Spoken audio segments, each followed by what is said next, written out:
right, so here's the intro of Afro Culture with Baba Mal's voice.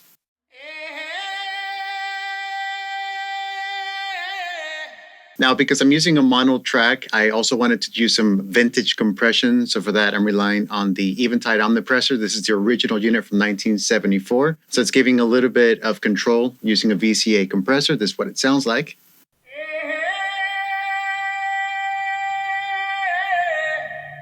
So there's a lot much more control there. And now you get into the fun part of like actually panning it in the room. I can increase the height. You guys will see that here displayed by this channel. So I decided to keep it in the center position, but right above the listener, just so that it's not directly coming out of the center channel.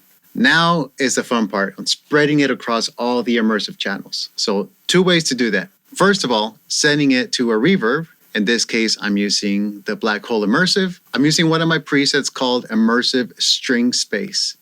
And the idea here is to lessen the reverb effect on the front channels and amplify the space on the immersive channels.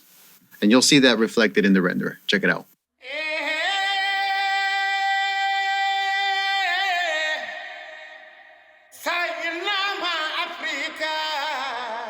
So that alone just gives this single vocal focal point and spreads it out in the room.